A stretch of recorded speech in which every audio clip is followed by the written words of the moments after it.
Right, good morning everyone. I hope this is working. Coffee with David, you're welcome to come and join me. There's the StreamYard link. I've sent this out to my personal coaching page, to the UACT page, to the clinic page, and to my Facebook business page. It's 7:05 in the morning here in South Africa, in Johannesburg. I hope you can hear me. And yeah, I just thought I'd check in. What day is it today? It's Wednesday today, yes? Yeah, it's Wednesday. And today, the clinic's family group, and we invite members of the family to come and learn about how they're being impacted by their loved one's addiction. And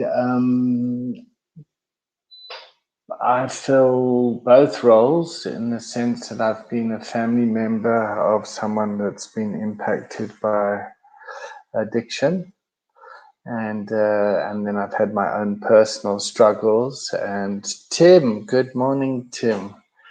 Nice to see you. So I'm just talking about addiction and the impact on the family. But what I want to talk more about is just myself, my own mental kind of health, and my curiosity for life and learning. And the past few Sundays, I've felt suicidal. You know, I've gotten to that point of like, fuck, what's the point? I want to end it all. And but this weekend, I didn't. This weekend, I was really resentful.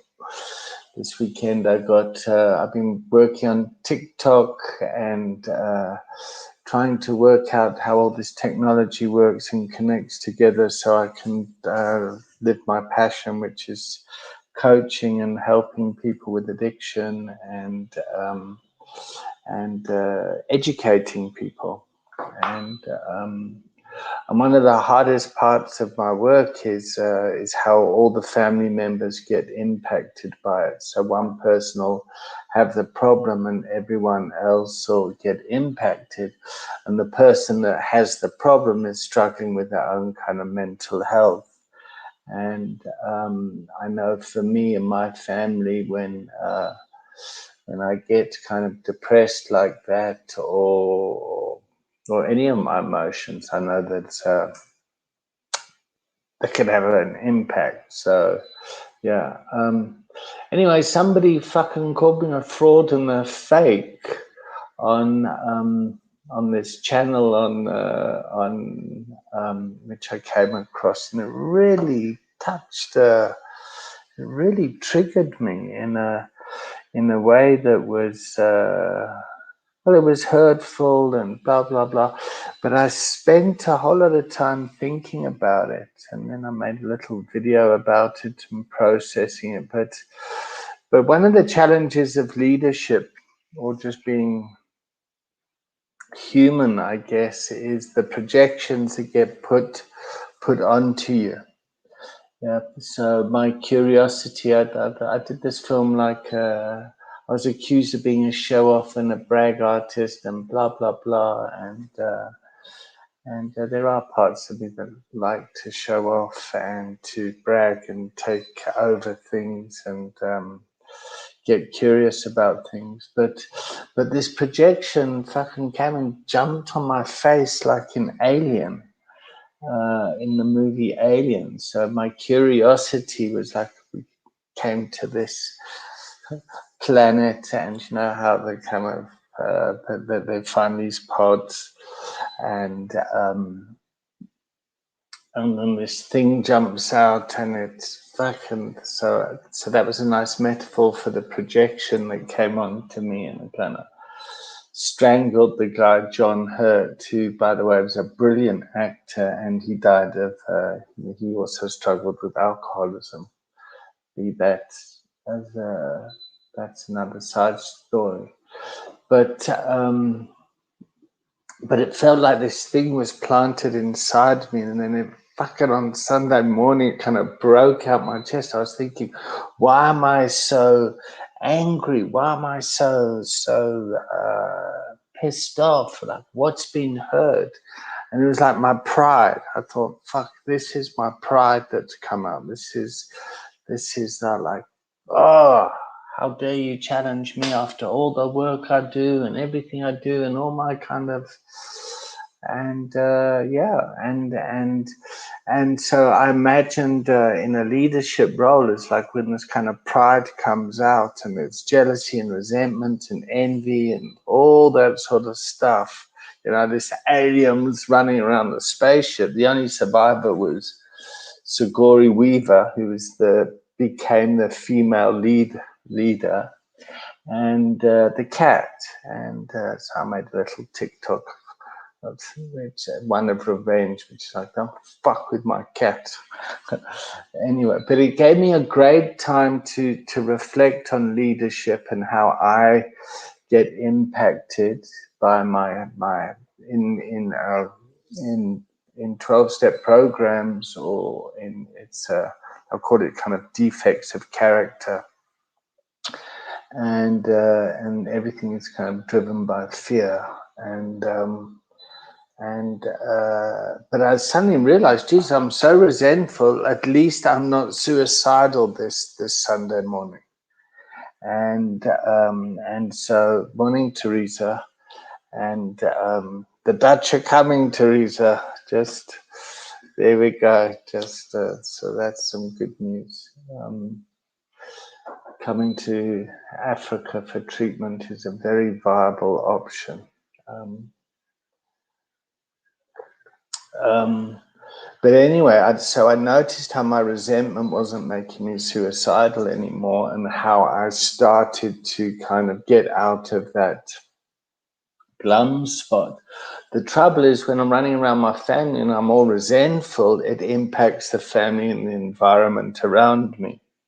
And I've had a few calls this morning already, messages, and on a Wednesday about how family members and team members and work colleagues and everyone get impacted by somebody else's behavior.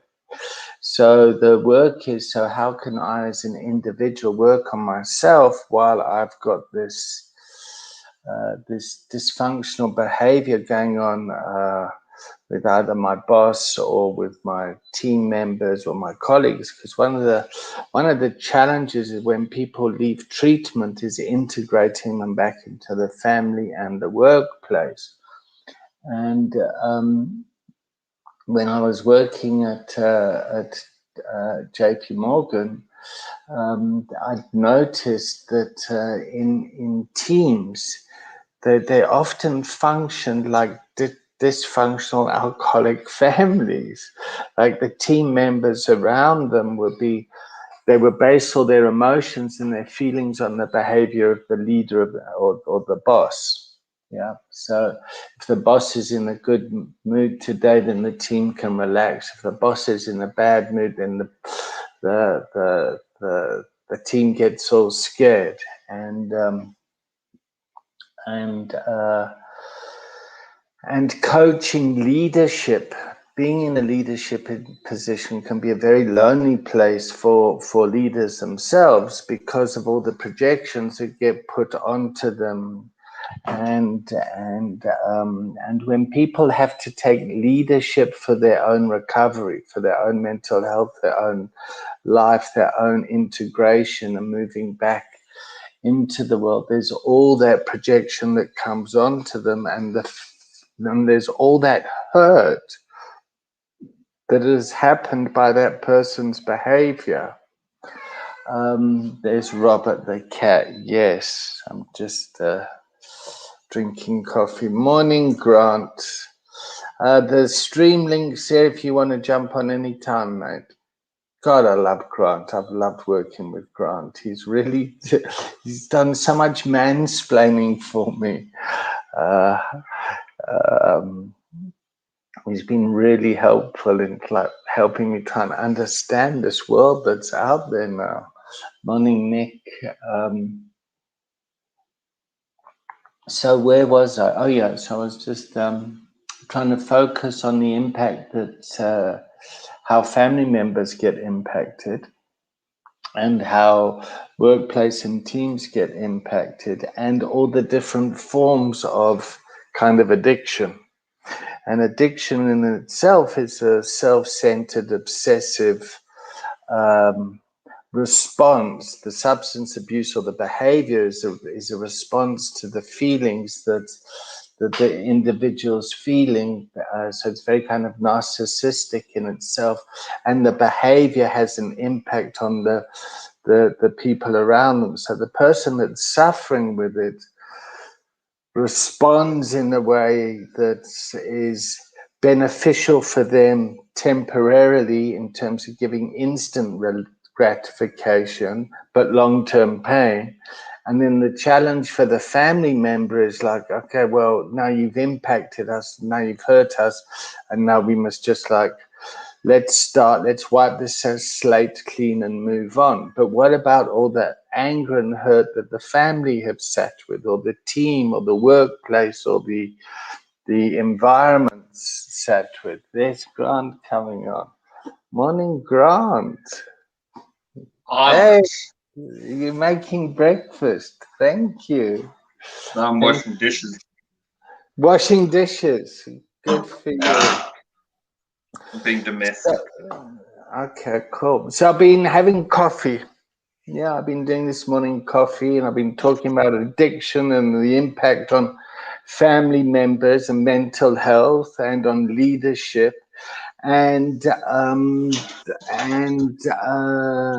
the challenge I've got this week in my role with MKP and being in the leadership position that I am, and what's gone down in the community has like, oh my God, is fuck. So yeah, I've been thinking about that a lot because yeah, things are going down which are very shadowy, to use one of our words, and it's difficult to kind of sift through this stuff. Yeah. Sounds right. And yeah, so I mean, this COVID thing's been going on for about a year now.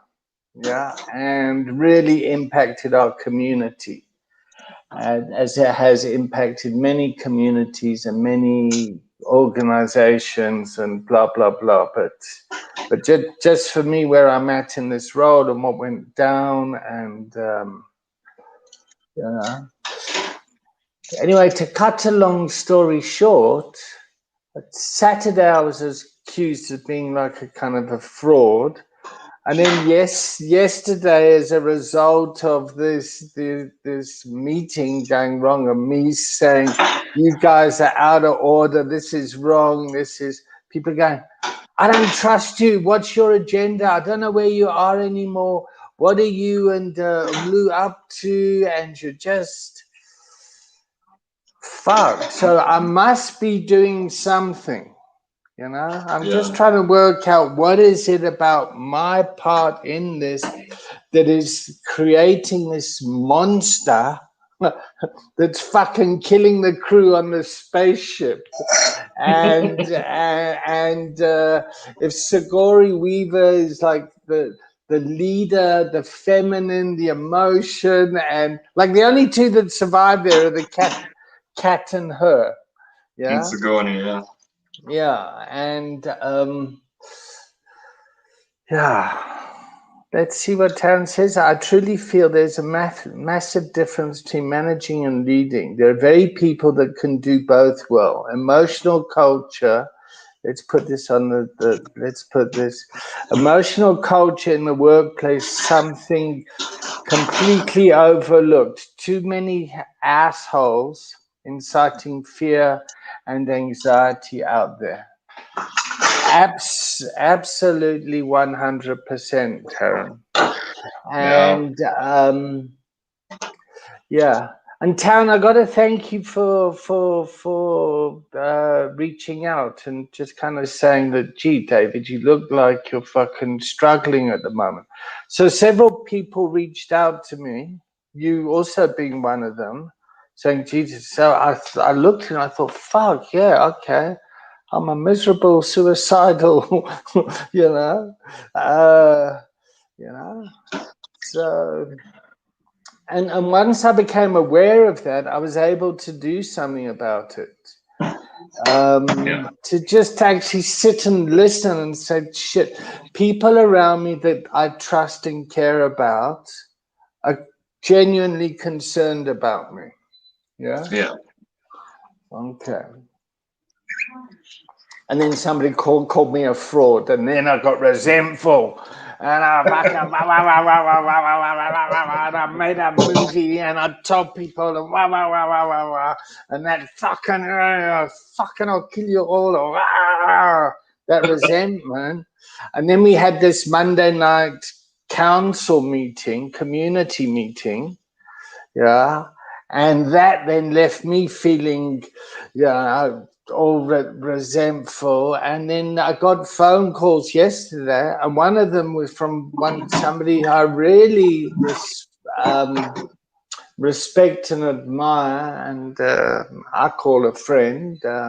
He said, my friend, blah blah blah.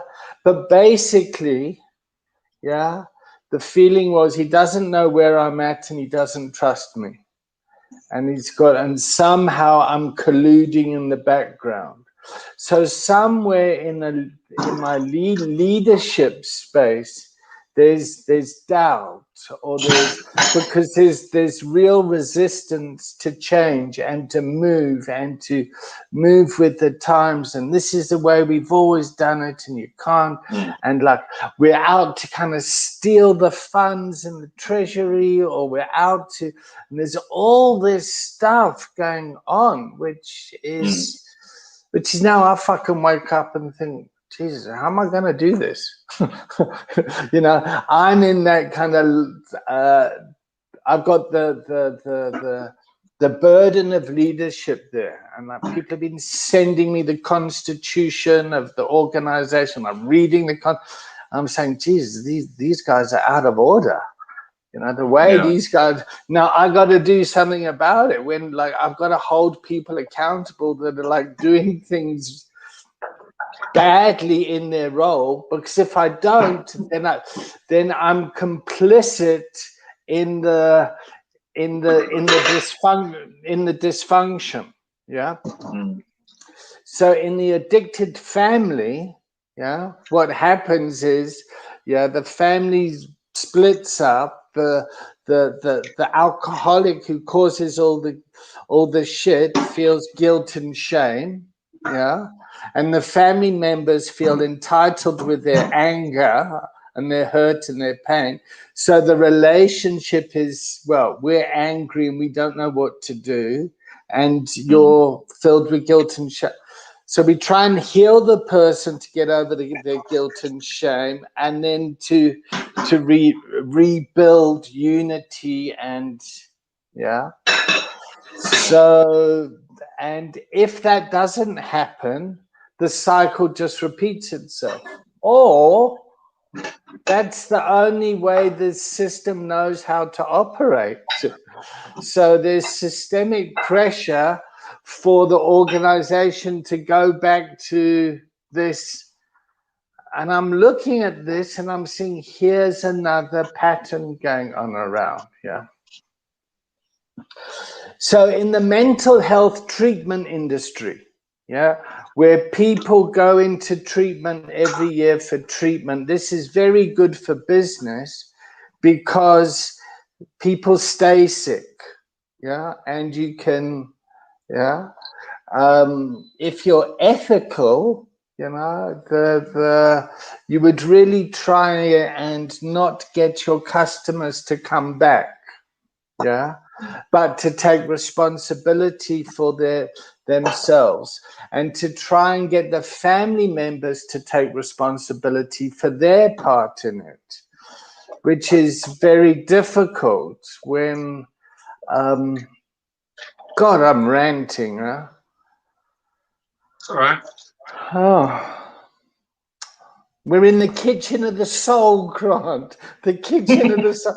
Doing the dishes. I like that. Know your place. Well, I mean, but yeah, I mean, you can imagine how many meetings and things happen in kitchens, as you know, like. Yeah, it's the heart of the house. Yeah. Hey. It's the heart of the house. The heart of the house. Have you ever watched Howl's Moving Castle? Mm-mm. They take that metaphor quite literally, and it's an animated, well, an anime film, Studio Ghibli, where Howl is like this eternal bachelor magician, and he lives in a moving house. I relate to that metaphor. Yeah, and he basically struck a deal with a fire demon. The fire demon has his heart, and with the power that he draws from that powers the house, because the house is enchanted. So it can literally like get up on legs and move to different places and change worlds and stuff like that.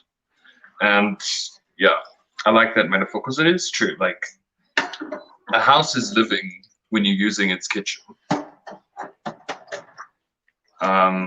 If you're not using the kitchen, it's not a house, basically. Sorry, that was a tangent. That was a big tangent. That was a big tangent.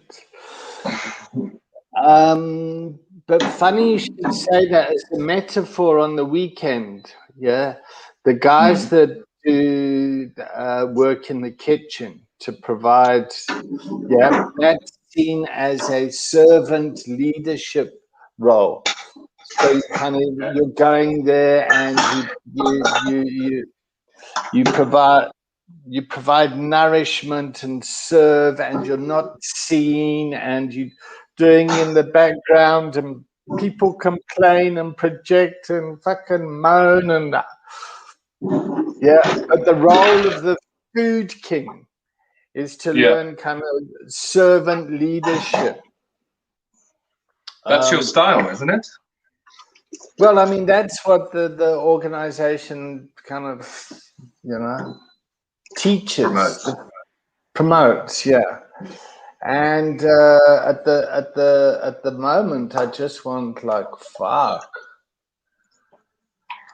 Well, yeah. Can I possibly add an observation? Please add.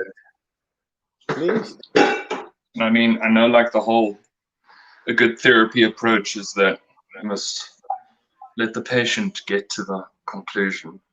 But what I'm noticing with you is not unsimilar to like when people come out type of thing. Especially if you've been in the closet in a place where people have come to know you in the closet. And then you come out and all of a sudden nobody knows how to relate to you anymore. Because there's basically this big part that you were hiding from them. And they're like, so what else are you hiding from us now? And I know from our chats and our interactions over the last year, you know, with all the mansplaining that I've done, you know, there's been a couple of times where you've been like, you know, suddenly, what's it all about then? You know, what are we doing this for? And that's like to get archetypal. Hey, Stephen. Hello. Hello, Stephen. Hi, David. Stephen, we can't see you. I think he's busy with something. There we go. Good morning. Good morning. Good morning. Yeah. Carry on, Grant. I meditate a lot on like the archetypes and, you know, who they are as people and how they interact in the world. And the jester which is also an archetype that we both identify with, is a truth teller. They're the ones that go, the emperor's not wearing any clothes, the system is on its head, and things are not as they should be, and you all know this, but no one's saying anything. And I think that's possibly what people are sensing, is they see someone who has been a strong leader, strong in his mission, and suddenly you're doubting. And that doubt filters. It filters down, especially if you're in a leadership position. And I think that's possibly why people are questioning and are suspicious, because you're no longer operating according to the rules of the status quo, if that makes sense. Okay. Like when I first met you, we were both pretty serious into like the Mankind Project stuff and all that. And then I remember one day I was like, what's your shadow animal's name? And then it's like, and I'm not gonna reveal what you said, but it's just that Deflated blow up doll. there we go. See, I'll let you say it. But it does reveal, like, it's not to say that the system doesn't work. It's just a reminder that this is a system we choose to put on top of our perception to deal with life. And it works most of the time. So yeah, that's all I gotta say. All right. So I don't know what happened to Stephen, so I removed him. But if he comes back to the studio, he's welcome to. There he is. Okay. Okay, cool. Thank you for that, Grant. What advice would you? You see the challenge I've got. Oh, there he's gone again. God. Okay. My advice is this. I don't know Right. how much more transparent to be. That's the thing, though. You've got to stop being unsure and be decisive. The whole pack, the lions are looking to the king, and they see the king is trembling, but they don't know why, so they're also trembling. Okay, so first of all, I'm not a fucking lion. Yeah. I know, but I'm using metaphors. Yeah. And I'll use one too. I'm a monkey. Yeah. Okay. I'm like Mufasa. Was it Mufasa? Rafiki, sorry. Yeah. I'm like, so that's where I am. So pride for me, yeah, I don't suffer from fucking look how good I am. I suffer from like a low self-esteem thing. So I shy away from my power. I'd much rather fucking monkey around and crack jokes. So my own personal work is to get serious about this stuff and take this stuff seriously. Yeah. And I noticed when I started to take this stuff to show that side of me, to go to your metaphor of kind of coming out like, who is this person? People were saying like, fuck, where's the David we knew? Yeah. But the David... Well, what's I don't know if it was control, but my humor was definitely a mask for my anxiety of wanting to be liked and all that. But to actually say like, no, bro, you're pissing me off, or you're out of order or something. I would cut people down with humor. yeah, as opposed to addressing it in a clear, healthy, yeah. And then when people started like, well, where's the funny David gone? There was a transition, yeah.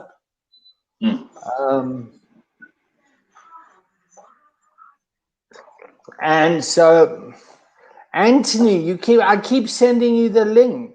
You just click the link here.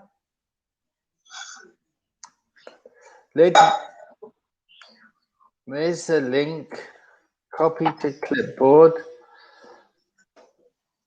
Or maybe I'll send it to Anthony directly. Anthony, look on my Facebook page. I'll post it there quickly. Where's Is Stephen back? I don't know. Hang on. Where's Anthony? Home. At Anthony.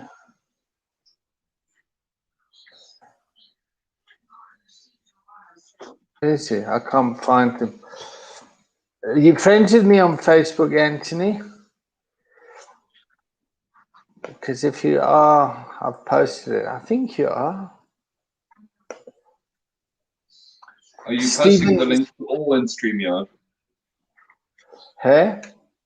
I don't know. I'm just fucking making this up as I go along. Just fucking post and send mud and. Stephen, do you want to come back on? Raise your thumb if you want to, or you can. Yes, good. All right, there's Stephen. All right. Now he's finished his breakfast. Okay. Would you like to say good morning? Yes, I would. Good morning, Stephen. Good morning, David. Good morning, Grant. Grant, it's the first time I've met you. Good to meet you. What are we doing? Check-in. Well, I'm just coffee with David, and I'm streaming to my my own business account. I'm streaming to the MKP Men account. It's going public. Yep, and it's also going to people in my clinic that follow the clinic's page. Yeah. So yeah. So it's and I Is it MKP business? Is this MKP business? No, it's life business. Yeah. But MKP has really helped me in my life. My sponsor from my addiction business said to me, David, I love you very much. I want you to do this weekend. I'm not going to tell you anything about it. Go and do the weekend. And then I did the weekend in 2005. Yeah. So, and I met Grant through this. Okay. Through COVID. There's Anthony. Do you want to join us, Anthony? Yeah.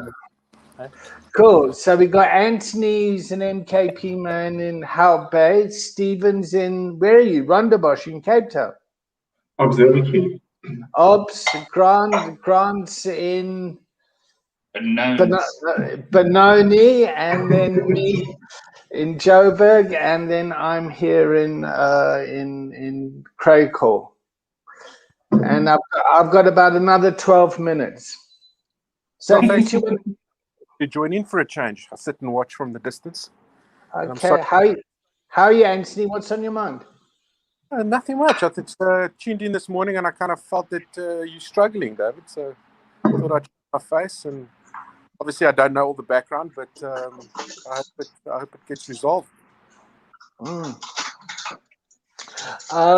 So me personally, I'm struggling in the sense of the role, many different roles I carry. Yeah. Father, son, boss, and someone who works in this organization. Yeah. So, and I think there are a lot of men out there that are struggling, as there are women and children. Yeah. But this is kind of, I know you guys through men's work. Yeah. So, yeah. So should I do a quick check-in? Yeah, come on, Stephen. Let's hear from you. So I just recovered from having had COVID. Oh, congratulations. Glad you're looking well. Yeah, thanks. I didn't get very ill. So I got involved with a woman about 7 weeks ago after 2 years of being single. And we think that her son, who works in a market, is the person who gave it to her, and she gave it to me. But I'm feeling fine. I've recovered very well. Yesterday, I went for a walk on the back of Table Mountain with Nick Aldridge. I don't know if you know him. I'm sure Ant knows him.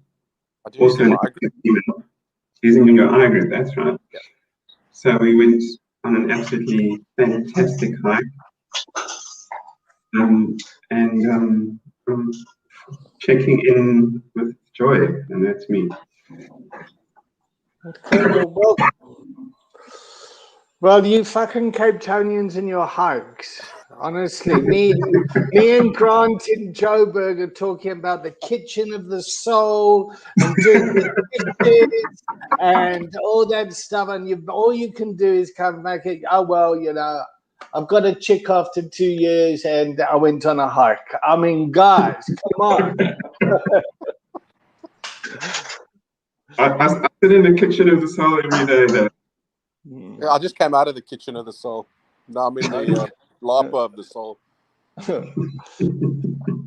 So one of the things that I learned when I went to the New Zealand community is the one thing about the New Zealand community is about rank. It's like, and they use the metaphor, like, so I'm this visitor from South Africa, and I was told, like, you're in the kitchen peeling potatoes, your voice is as welcome here. Yeah. So it was an interesting metaphor. I'm a potato peeler. Yeah. So fucking don't get ahead of yourself. You're not like this visiting leader. You're fucking peeling potatoes. However, your voice is as equally important in the preparation of the meal, and it felt very matriarchal as opposed to patriarchal and hierarchical. Yeah. And fuck yeah, I mean I think the Johannesburg community carries a lot of the growing pains of the country. Yeah, that's I think what's happening with us as a community is a microcosm of what happens everywhere within the country. And the role that I find myself in, being in representing South Africa in a international level, yeah, it's a challenge, because the way that we do things here is different from international kind of international organizational structures in terms of charity and stuff. So it's weird. It's yeah. So. Oh. How are the dishes? Taran wants breakfast. Almost done. I'm busy packing away. That's walking around. Yeah, listen. So David, I don't know what's happening for you, but what I can say is, I think, having been in various aspects of leadership in this organization, it can be tough. It really can be. So whatever's happening for you, I think, regardless of it, we're all brothers, and I think just hoping that you get through it, man. Don't like to see anyone struggle. So I don't know what went down on Monday. I saw the invitation, but I didn't attend. But I think Stephen included, we've all worked very hard to keep this organization running, and I know how tough it must be where you are. So just thinking of you with whatever it is. Thanks. I just want to crash one of these meetings and be like, what the hell are you all on about? Well, this is one of another challenge I find. Yeah, you hear about the problem, you come up with a solution, you present the solution that nobody attends or nobody kind of, reads the email or the document or something. You then implement the solution, and then people complain that, well, you never told us, but I never received the email. You never, and I've streamed Facebook Live, YouTube, done this, done that, and then criticize a solution that you try to put in place without offering an alternative. Oh, that's cuck. Oh, that'll never work. So what do you suggest we do? Oh, I don't know. Yeah. And I mean, I don't think that's unique to us. Again, I think we're just kind of men trying to work through that kind of challenge. Yeah.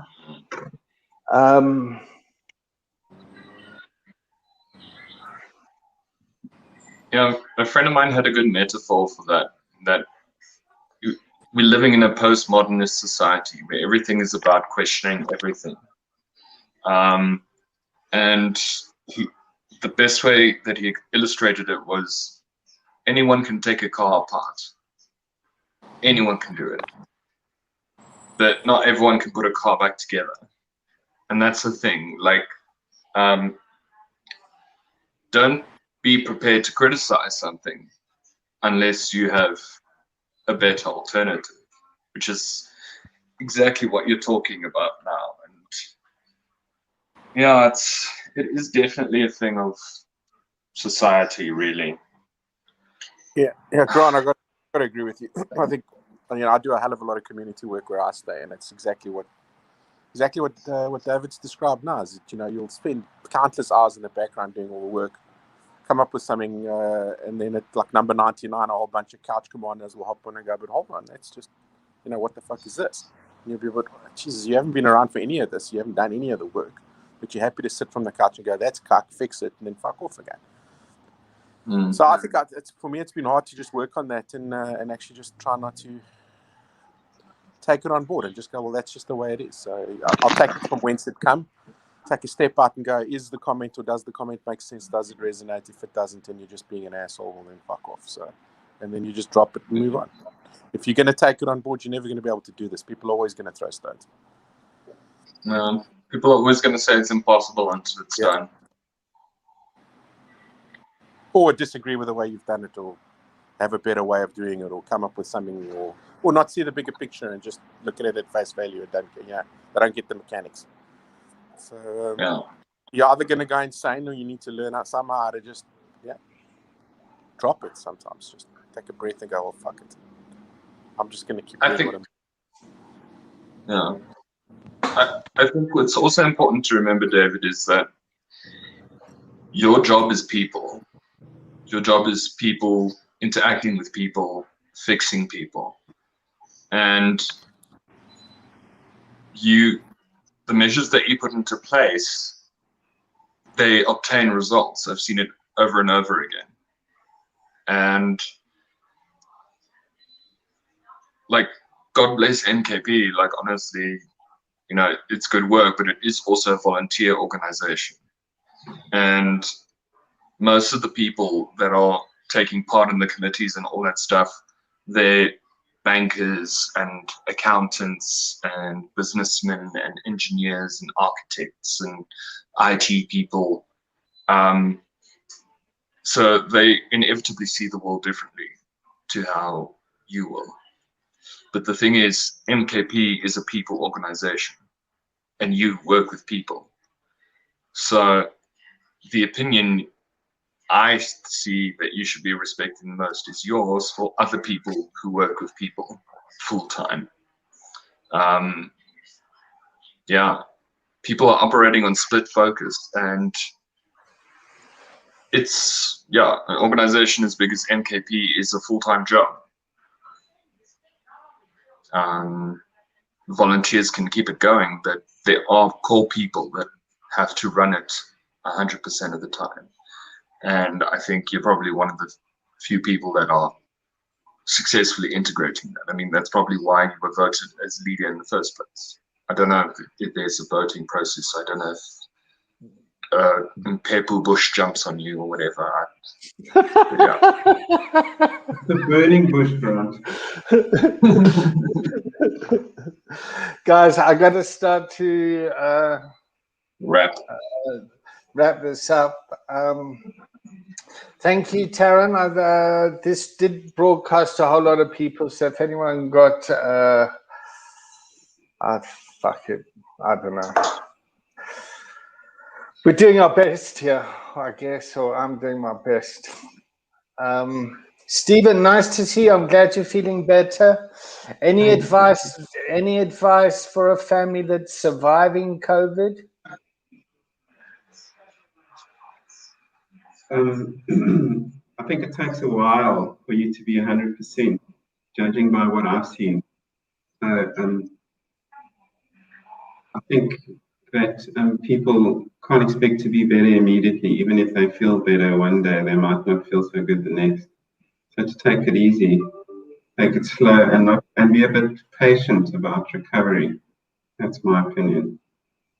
Okay, that sounds just like someone that's coming out of addiction treatment. Grant, you got anything you want to say from the kitchen of the soul? And thank you so much for coming out today and talking to us. Eat green, get sunshine, drink water.